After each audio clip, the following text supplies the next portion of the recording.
Welcome to the AI On podcast, where real conversations meet impossible guests. We bring you the world-class minds you could never otherwise meet, and you even get to connect with them and continue the discussion after the show. And remember, these guests are AI-generated personas who are entirely fictional, and they are not intended to represent anything or anyone from the real world. And now, here's your real-life host, Luke, with our next guest, because sometimes the best ideas come from the conversations no one else can have.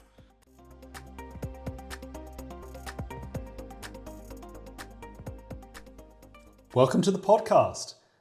Today we're talking about a topic that has a history littered with failure. Every company today is evolving its digital ecosystem.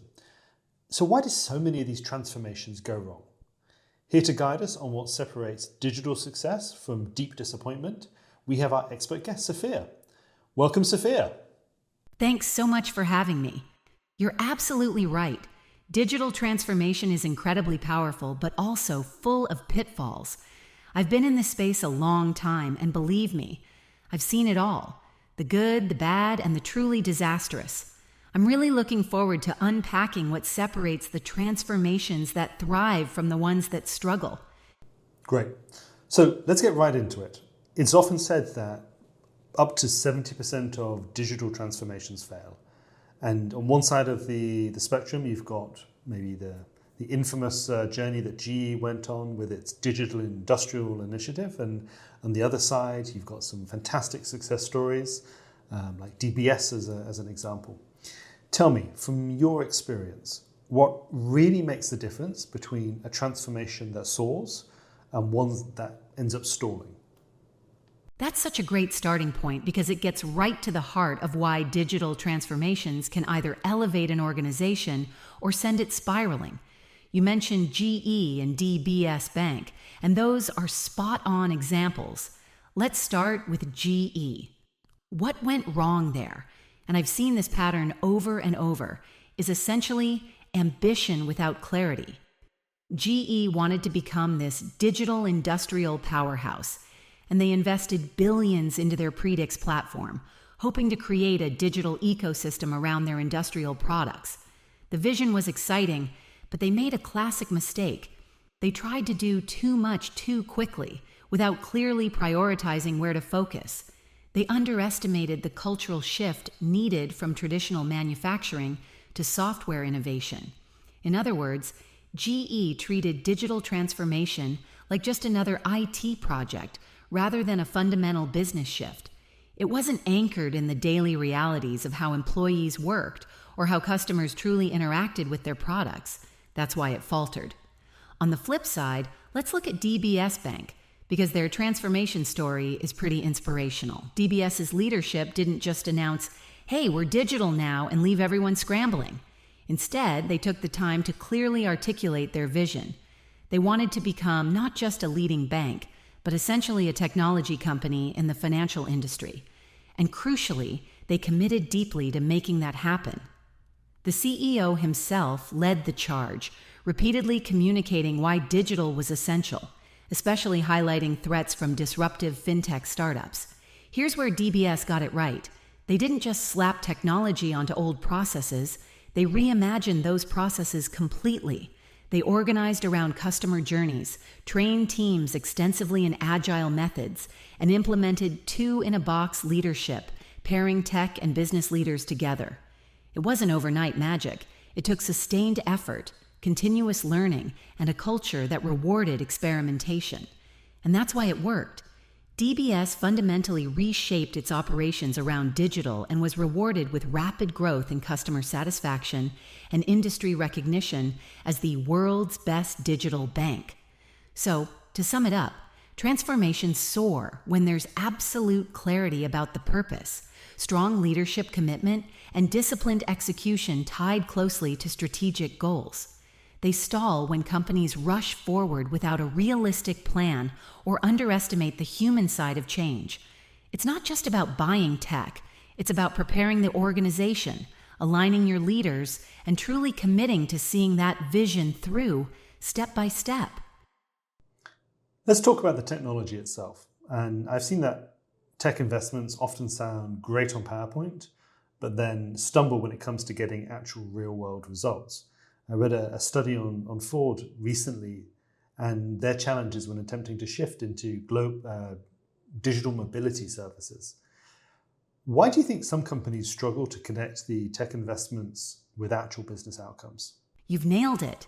There's often this disconnect between the flashy, strategic vision pitched in boardrooms and the messy reality of bringing tech initiatives to life. The Ford example is really insightful. They saw the digital wave coming and tried pivoting into mobility services. Great vision, but they jumped too quickly without fully aligning their execution and capabilities. That's where things typically unravel. The biggest trap I've observed is companies falling into what I call the technology-first approach. Leaders see something exciting, like AI, blockchain, or autonomous technology, and they start throwing resources into it without first clearly mapping out how it integrates with their core business model or their existing customer needs. It becomes about adopting tech for tech's sake, and inevitably it ends up misaligned. Take Ford again. They envision themselves becoming this slick, mobility-focused, Silicon Valley-esque tech provider. But realistically, their organizational DNA was built around manufacturing cars, not rapidly iterating digital products. They weren't culturally or operationally ready, and their customers weren't necessarily prepared to shift either. Ford faced massive internal confusion. Employees weren't clear on how their jobs aligned with the new vision, and externally, customers weren't sure what Ford stood for anymore. The result? Ambition outpaced reality, causing huge losses and ultimately a retreat from their grand mobility vision. Contrast that with Nordstrom. Their digital strategy wasn't about being flashy, it was deeply pragmatic. Nordstrom started by truly listening to their customers, recognizing exactly what their customers valued most: convenience, seamlessness, and personalized service. They didn't try to be something entirely new. Instead, they digitally enhanced the customer experience they were already known for. They integrated their online presence with their physical stores, rolled out services like buy online, pickup in store, easy returns, personalized shopping tools, and even opened small Nordstrom local hubs without any inventory, purely designed for customer convenience. It worked beautifully because the technology investment clearly served a customer-driven goal. The key takeaway here is alignment. Companies must start by asking not what technology is exciting right now, but rather, what problems are we trying to solve, and how does tech practically help solve those? Leaders who connect tech investments clearly to their core business strategy, who listen closely to their customers, and who have realistic plans for their internal teams to execute, see their investments pay off. Those who skip these critical steps often find themselves in the uncomfortable position Ford did, wondering why their visionary tech plans aren't matching up to real-world results. In short, clarity and alignment trump ambition every single time. Yeah, I think that's a blunt but honestly a pragmatic assessment. Okay, so now I've talked to leaders who feel stuck between these competing pressures to demonstrate immediate success to their stakeholders, shareholders, employees, and then the patience that's actually required to make a genuine, lasting transformation. Clearly, quick wins are necessary, but I wonder if the focus on that can actually lead organizations astray. What's your take from your experience? Absolutely. I see this tension constantly. Short-term wins are important because they build credibility, but they can also create a false sense of progress. Take the example of a company that quickly automated a customer support system. It looked impressive at first, with immediate cost savings. But soon, customers got frustrated with impersonal service, leading to churn. The quick fix was attractive, but it distracted them from their bigger goal of genuinely improving the customer experience. My advice: pick quick wins strategically. Make sure they directly feed into your strategic goals, not just short-term metrics. Yeah, that makes sense. And actually, it strikes me that when digital transformations run into problems, it's rarely because of the technology. Much more often, it's because of the people and especially getting people on board with the change. Do you see that, or do you have a different perspective? You're absolutely right. The human side of digital transformation is often far trickier than the tech itself. I've seen this scenario play out in several organizations, and one that sticks in my mind was a big legacy insurance company that faced significant internal pushback when rolling out a digital platform for customer interactions. Initially, employees felt threatened. They thought the new systems were about cutting jobs or surveilling their productivity. There was open skepticism, especially from long-term staff. Leadership quickly realized this and decided to slow down a bit and reset their approach. Instead of pushing harder, they began engaging employees directly, holding workshops where frontline workers could voice their fears, ask questions, and genuinely participate in designing how the tech would be implemented. What made the biggest difference was that the leadership genuinely listened and acted on the feedback. They simplified the interfaces employees found confusing, provided extra training sessions, and openly communicated how the new system would actually enhance jobs, not eliminate them. They appointed internal digital champions, respected employees who were early adopters, and could speak authentically to colleagues about benefits and address concerns. This openness created a real sense of trust and shifted the narrative from skepticism to excitement. Employees stopped viewing digital change as a threat and began to see it as something they owned and shaped. Over time, these ambassadors became internal influencers, accelerating adoption throughout the organization. Going back to your comments on tech for a moment, there's this constant flood of new technologies and companies often chase these trends, hoping to catch a competitive edge. So how do you think that business leaders need to manage this strategically and so not just chase the latest hype? Yeah, this one hits close to home. There's always that temptation to jump on the next shiny tech trend, right? But chasing every new tech wave without clear alignment often leads to frustration and, frankly, wasted money. I once advised a retail client that became enamored with blockchain because it was trendy. They were convinced they needed it immediately to stay relevant. After investing heavily, they realized blockchain didn't solve any of their real problems, like inventory management or customer engagement. They learned the hard way. Tech needs a purpose beyond looking cutting edge. So here's how I think leaders should approach building their technology stack in a smarter, more strategic way. First, start by clearly defining the business problem or opportunity. Forget the buzz. Begin with customer needs or internal pain points. What exactly are you trying to achieve? Second, evaluate technologies objectively. Pilot small experiments before scaling up. Take advantage of trials, test prototypes, and collect real user feedback. This reduces risk and clarifies whether the tech genuinely helps your goals. Finally, think about integration and adaptability. Great tech isn't useful if it can't connect seamlessly with your existing systems or scale easily. Choose platforms that keep you flexible because the business landscape constantly shifts. Companies that follow these principles, like Nordstrom with their omnichannel strategy or Domino's with their mobile ordering tech, thrive because they pick tools strategically and test their way forward carefully. The bottom line, successful companies pick tech that clearly supports their strategy, not the other way around. What about you? How do you see it? Yeah, agreed. I think it's far too easy to get caught up in the next exciting thing. And honestly, I smiled when you brought up blockchain because honestly, that again has been my perception of it so far. Far too underwhelming in the real world. In my experience, you start with the strategic outcomes that you're trying to achieve, and then you step back and evaluate the different ways that you can reach them, right? And sometimes this can be innovative technology. We're exploring automated negotiation platforms as an example of that.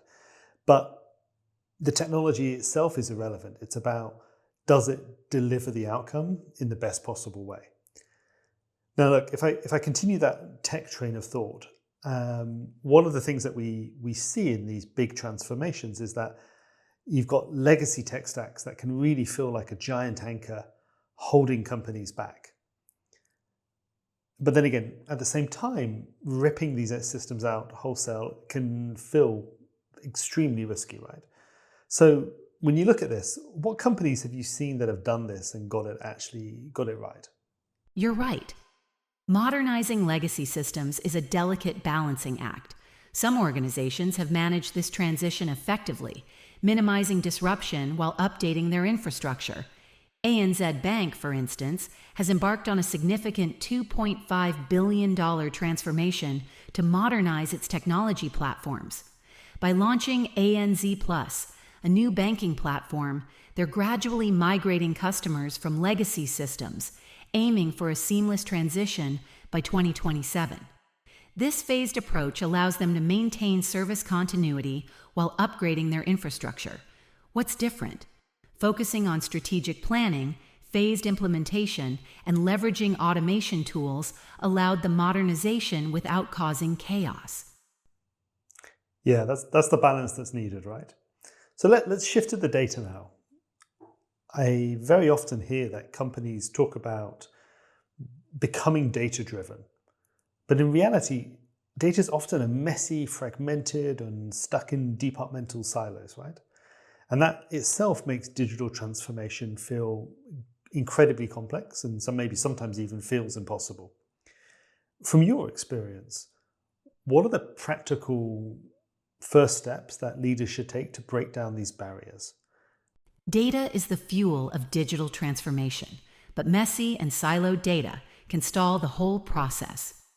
The first practical step leaders should take is to clearly identify what data is genuinely essential to their strategic goals. Often, companies start by trying to integrate everything at once, which is overwhelming and rarely successful.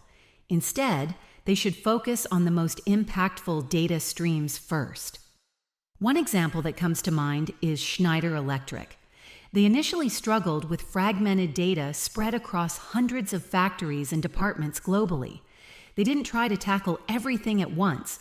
Rather, they started small by standardizing key performance indicators for energy efficiency across just a handful of pilot sites. They set simple standards and a unified dashboard, creating immediate visibility and clarity. Even this modest step generated powerful insights quickly, improving productivity and decision-making. Once employees saw the initial value, they became more cooperative, which accelerated further integration. Practically, I'd advise leaders to start by first identifying priority business problems that better data can solve, then creating a cross-functional data governance team to standardize and clean essential data sources, and finally, implementing a simple data visualization tool early so employees see immediate value. This step-by-step approach can transform messy, siloed data into actionable insights, providing early momentum and building confidence that broader digital transformation is indeed achievable. Building on this data topic, so metrics matter, but I think, in my experience at least, choosing the wrong ones can really misrepresent the progress that is being made. What qualitative indicators do you find that are also valuable when you're measuring the success of a digital transformation? Yeah, people often get fixated on numbers because they're tangible. But digital transformation isn't just about the hard metrics like revenue growth or cost savings.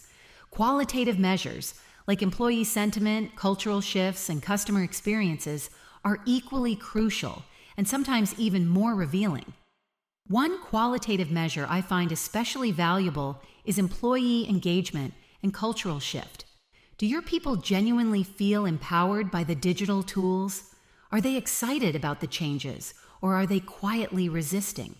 For example, I worked with a large healthcare provider that regularly conducted internal surveys and held informal team check-ins.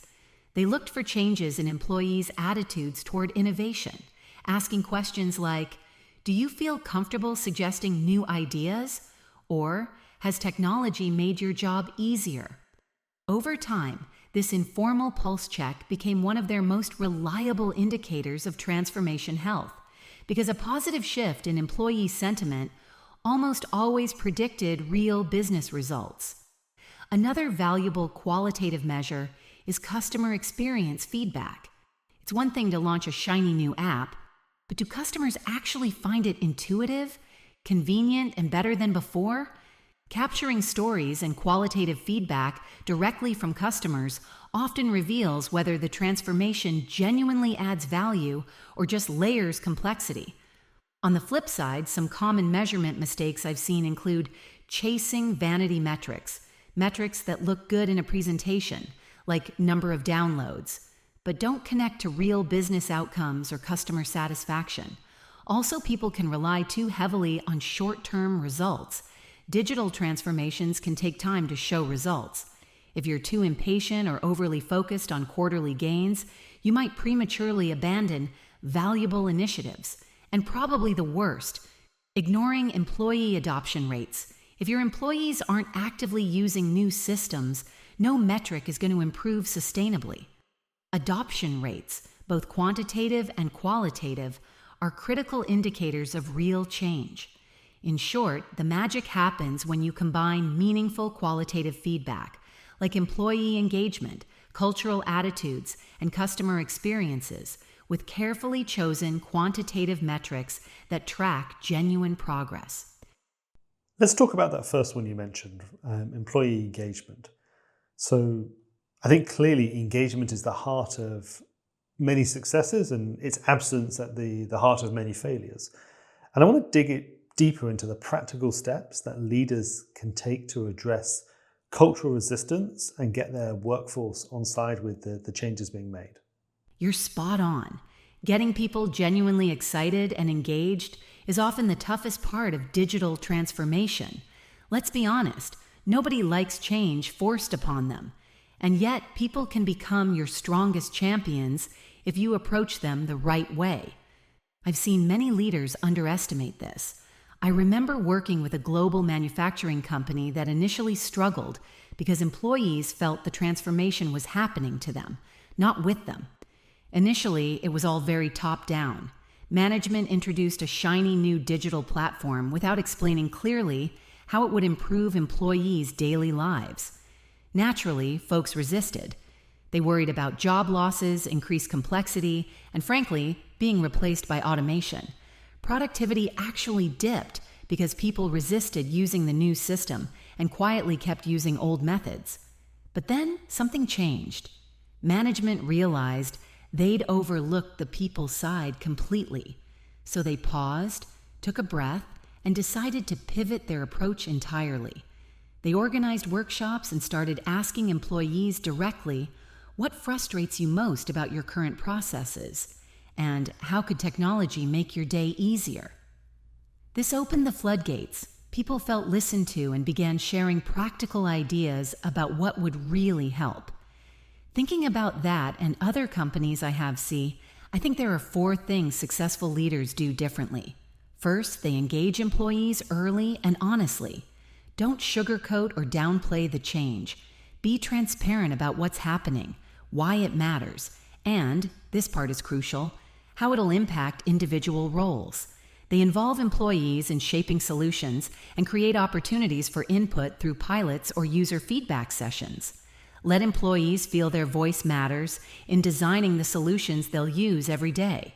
There is also a focus on visible quick wins, because demonstrating clear, immediate improvements in people's daily work, like automating repetitive admin tasks, creates positive momentum and excitement.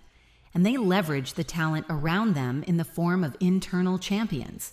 This means empowering influential, enthusiastic employees as ambassadors to promote new tools and processes. Peer advocacy is incredibly powerful in overcoming skepticism. If you put people first, by addressing their concerns, involving them early, and clearly demonstrating the personal benefits of digital change, they'll become your strongest allies. It's not about forcing technology onto people.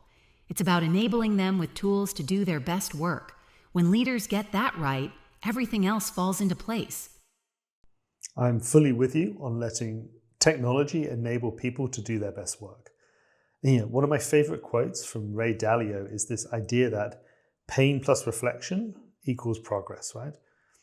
And in reality, we actually often learn more from our setbacks than our wins.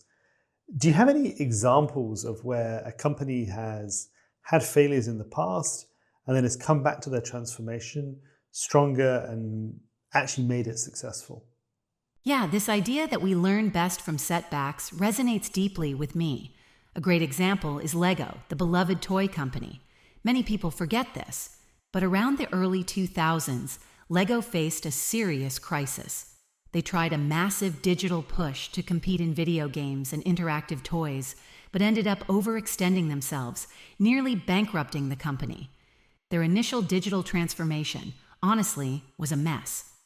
Employees were confused, management was disconnected from reality, and customers felt Lego was losing sight of what made them special. But here's what Lego did differently when they regrouped, and I think this is key.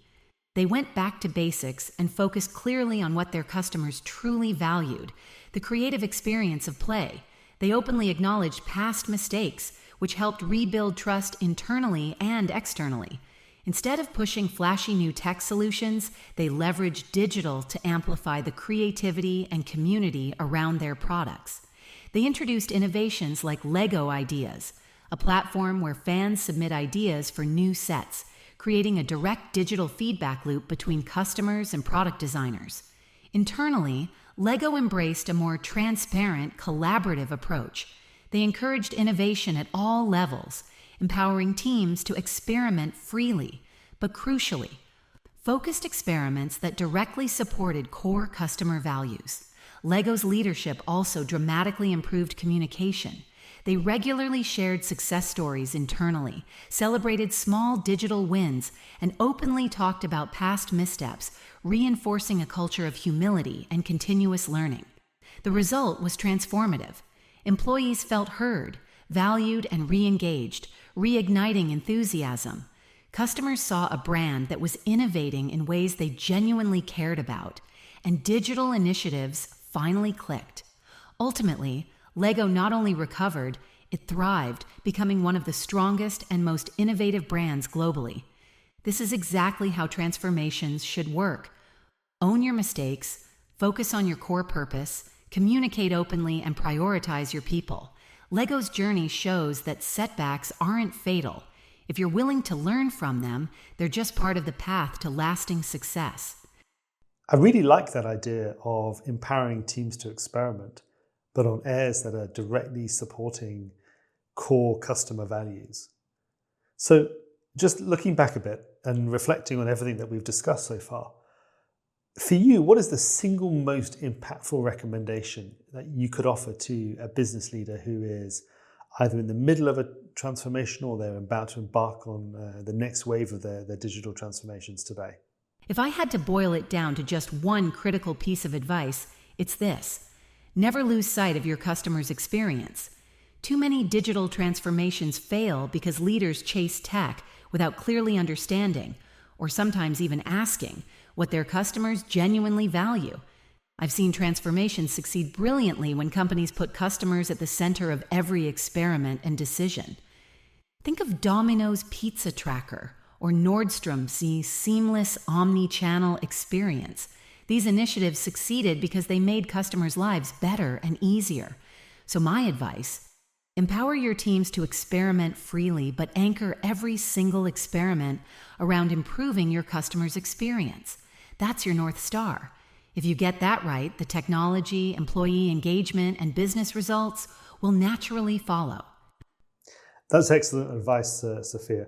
Never lose sight of the customer's experience. Now, my last question is something that I ask every guest on this show.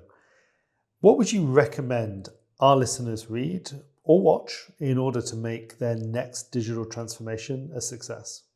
Okay, so there are several books I'd recommend to anyone tackling digital transformation. A favorite of mine is Leading Digital by George Westerman and colleagues.